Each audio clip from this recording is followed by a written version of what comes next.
100 races. No wins. For a two-time Cup Series champion. That number alone tells you something has gone seriously wrong.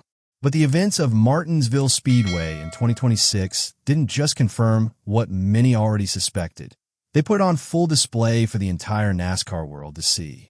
And what unfolded that weekend, from qualifying through the final lap, painted one of the most troubling pictures of any Hall of Fame caliber driver in recent memory. This is the story of how Kyle Busch went from one of the most dominant forces in NASCAR history to a driver publicly venting his frustration at a team that simply cannot give him a car worth racing. And it raises a question that nobody at Richard Childress Racing wants to answer right now. Is there any way back? To understand why this moment carries so much weight, you have to understand who Kyle Busch actually is in the context of this. Busch is a two-time NASCAR Cup Series champion, winning his titles in 2015 and 2019. He collected 63 Cup Series victories over the course of his career, a number that places him among the greatest to ever strap into a stock car. But perhaps the most remarkable achievement of all was his 19 consecutive seasons with at least one Cup Series win, beginning in 2006 and running all the way through 2023. That is an all-time record in the sport.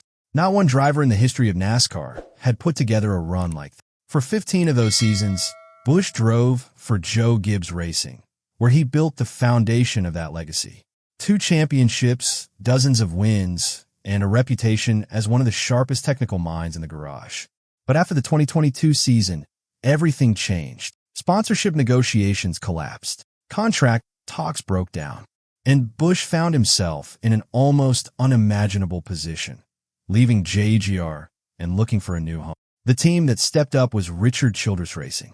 It was by most accounts an unlikely pairing. Busch and Childress had history, and not all of it was friendly. But both men put their differences aside, and Busch signed a contract to drive the number 8 Chevrolet beginning in 2023. And for a brief window, it looked like it might actually work. In his first 16 races with RCR in 2023, Busch won 3 times. The chemistry seemed real. The cars showed speed. There was genuine belief inside the organization that they had found something. Then it stopped. Since the midpoint of his first season at RCR, there has been a steady and consistent decline in performance. Busch himself has spoken about it with unusual candor. There were some things that we were doing within the rules at that time that got us some extra speed. And then there was definitely some things that came down that they didn't like us doing, he said. So that's sort of where we've lost a little bit if people are wondering why we have not been able to win like we did in the first 16. That explanation points to something technical, a setup or procedural advantage that was identified and shut down by NASCAR. Whatever the specifics, the effect was immediate and lasting. The wins dried up completely. Busch's last Cup Series victory came on June 4th, 2023, at Worldwide Technology Raceway, a race that in hindsight marked the end of an era. Kevin Harvick, speaking on his podcast, was among the first prominent voices to flag what he was watching. Harvick noted that the early days at RCR showed genuine promise, but that since the midpoint of Busch's first season there, the decline had been steady and consistent. He put it plainly, he was worried about how this ends. That is not a throwaway comment. Harvick is not someone who makes predictions for dramatic effect. When he says he's worried, that reflects something real he has observed in the data and in the results. The 2024 season became the year that broke a record nobody wanted broken. For the first time in 20 years, Kyle Busch went winless in the NASCAR Cup Series. Since his rookie campaign in 2005, Busch had scored at least 1 win per season, a streak that defined his career and separated him from virtually every other driver in the modern era. That streak ended in 2024, and it ended badly. The numbers were the worst of his career across nearly every category. He posted just 5 top 5 finishes and 10 top 10s, the fewest of his Cup career at that point. He led only 230 laps, another career low. His average finish of 18.3 was his worst since his rookie year when he averaged 21.0. Busch described the season as character building, a phrase that, when you look at those numbers, reads more like controlled anguish than genuine optimism. What made the 2024 winless streak even more frustrating was how close Busch came to ending. He lost 2 races by inches, one at Daytona and one at Kansas. As he reflected afterward, a few inches better would have delivered 2 victories for him, and questions about his future might not even arise. He acknowledged the brutal reality of the modern era. With all the cars being more equal, you're fighting for hundreds or thousands of inches. We used to talk about tenths or whatever, and now it's just crazy how tight everything is. Brad Keselowski, who himself snapped a 110-race winless streak in 2024, offered a perspective that applied directly to Busch's situation. Having consistent good cars is such an enabler for a driver. It pushes you to make those moves that quite often differentiate between winning and losing, Keselowski said. And when that is lost for a period of time, it's extremely difficult to recover. You almost have to have a session or multiple sessions where it's there again before you can even put your arms around. That is exactly the trap Busch had fallen into, and there was no easy way out. If 2024 was a historic low, 2025 went even further. Busch finished 21st in the final Cup Series standings. The first time in his career, he had ended a season outside the top 20 in points. He recorded just 3 top 5 finishes and missed the playoff for the second consecutive year. The organization attempted to respond by making changes across its leadership structure. John Klossmeyer came in as technical director. Richard Boswell took over as crew chief for the number 3 team. Busch cycled through crew chiefs as the team searched for answers, ending the year with Randall Burnett still in place, but the broader organization in clear need of a reset. Crew chief Burnett acknowledged the difficulty directly. We went through some tough times, especially the mid part of the season.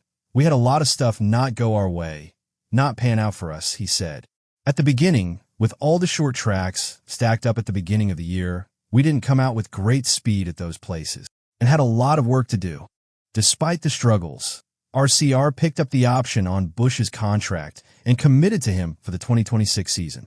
At the announcement, Richard Childress was direct about what had happened. I think we will win a race with him this year, he said in May 2025. We have to work smarter, and that is what we are trying to do. Childress also admitted something that doesn't come easily to a man of his competitive nature. I think we let Kyle down in 2024. Heading into 2026, RCR made another round of significant changes. Jim Pullman was named as Busch's new crew chief, his 3rd crew chief since the start of 2025. Mike Dillon became chief operating officer. Andy Street joined as performance director. The organization was betting that the right combination of personnel would finally unlock the performance that had been missing for nearly 3 years. When the Cup Series arrived at Martinsville Speedway in 2026, none of those changes had produced results.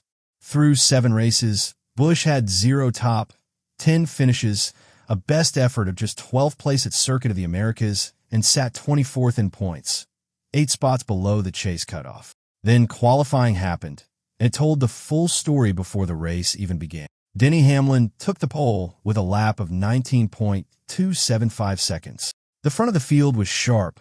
William Byron, Shane Van Gisbergen, Ty Gibbs, all showing genuine speed. And then, buried in the qualifying sheet, was Kyle Busch in 34th place. Not mid-pack, not slightly off the pace. 34th. After qualifying, Busch did not sugarcoat what he was experiencing. He described the car as sideways, undrivable, loose. A reporter asked whether the team could fix it before the race. His answer was 3 words: no one knows. Not we have a plan. Not we'll make adjustments. No one knows. That is not a team that has answers. Busch went further and said he would need a caution between lap 30 and lap 40 just to survive the race. He also pointed out that there hadn't been a single stage 1 caution all season long. In other words, before the green flag even dropped, Kyle Busch already knew the car wasn't going to make it through the race in one piece. And that is exactly what happened. There was no early caution. By lap 46, Busch was already a lap down, not fighting for position, not managing tire wear. A lap down at lap 46. And then came the radio transmissions that told the complete story of where this situation had arrived. More rear brake. Give me drive off. Let me drive the car. That last line, let me drive the car, is not a technical adjustment request. That is a driver who has been telling his team exactly what the car needs, who predicted the outcome before it happened, who is now living through precisely what he said would happen, and who has run out of patience. It is the sound of a two-time champion completely fed up with what he is being given to work with. After Stage 1, the broader RCR situation came into even sharper focus. All three Richard Childress Racing cars were running 26th or worse. This was not a Kyle Busch problem in isolation. This was a team-wide performance collapse.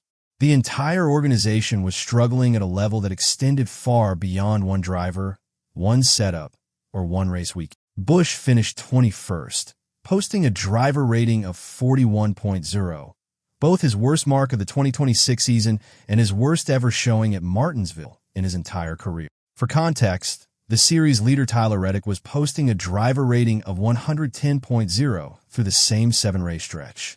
The gap between the best equipment in the sport and what Busch had underneath him was not small. It was enormous. The numbers from 2026 make it difficult to pin this on Kyle Busch's driving. RCR as a whole has recorded 0 top 10 finishes through the first 7 races of 2026, with a collective average finish of 23.2. That figure, by nearly any measurement, represents one of the worst stretches in the organization's modern history. Busch has been specific and honest about where he believes the problems originate. A lot of it is just the reliance on the simulation and what we're being told in that, and making decisions based off of that of what makes you faster or better in the sim, he said. And that is not transferring to the racetrack, so we got to go about it a different way. The next-gen car, introduced in 2022, has made this problem worse for teams like RCR that have historically relied on in-house development. With more parts standardized and supplied directly to teams, the window for customization has narrowed. Teams only receive 20 minutes of practice, and the adjustments available during a race weekend are limited. When the simulation data is wrong, there's almost no opportunity to course correct before Sunday. Rick Mast captured the identity crisis at RCR with particular clarity. Speaking about Richard Childress himself, Mast said, "If you know Richard Childress, you know Richard is a competitor. I mean, anybody ever worked there will tell you. He's just eat up with being competitive, and something like this. The way these cars are running right now, it goes against everything about Richard Childress right now. That is the weight RCR is carrying. An organization built on competition and pride, producing results that contradict everything it stands for. All of this is happening against a specific and unforgiving backdrop. 2026 is the final year of Kyle Busch's contract with Richard Childress Racing. Under the new chase format introduced for 2026, there is no longer a win-and-you-win pathway to the playoff. Consistency across the full season is what determines who makes the chase and who goes home. That structural change makes Busch's current position, 24th in points, 8 spots outside the cutoff, even harder to recover from.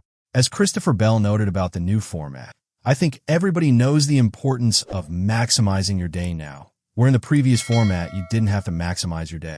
It was a win or bust mentality, whereas now I think the racing is a little more compelling and aggressive. Everyone knows that every position matters more now than it did in years. Every race weekend carries both immediate and long-term consequences. For a bad finish is not just a bad finish. It is a data point that potential future employers are watching. The combination of a 100-race winless streak, underperforming equipment, and contract year pressure is an extraordinarily difficult set of circumstances for any driver, let alone one who spent nearly 2 decades competing at the very front of this sport. Martinsville 2026 now sits as a defining moment in this story, regardless of which direction it goes. Path 1 is the comeback. RCR's engineers find what is broken. The new leadership structure, Pullman, Klossmeyer, Street, Dillon, finally translates organizational changes into on-track results. Busch starts running where his talent says he should be running. The winless streak, now at 100 races, finally ends. The contract gets extended. The story becomes one of perseverance and redemption. Path 2 is the unraveling. The performance does not improve. The results stay where they are. And at some point, serious conversations begin about whether Kyle Busch and Richard Childress Racing have simply run out of road together. As Busch himself said heading into 2025, "You got to win, right? And unfortunately, we weren't able to win last year." That statement carries even more weight now, a full year and dozens of races later, with nothing having changed. The talent argument remains real. 2 championships and 63 Cup Series wins do not disappear in 100 races. Busch is still one of the most technically sophisticated drivers in the garage. He still possesses the ability to win on any given Sunday, if the car gives him anything to work with. Austin Dillon, his teammate, has said as much. He's a hard worker. He's fiery. He wants the best for the cars. He wants to get a victory lane constantly and will push everyone to figure out how to make that happen, even himself on the track. The equipment argument is equally real. Even the greatest driver in the world cannot manufacture wins from a car that qualifies 34th, goes a lap down before halfway, and prompts radio calls that amount to a public breakdown on the racetrack. The talent is still there. The question is whether the equipment, the time remaining, can catch up to it. And right now, with 100 races gone and no wins in sight, that question does not have a comfortable answer.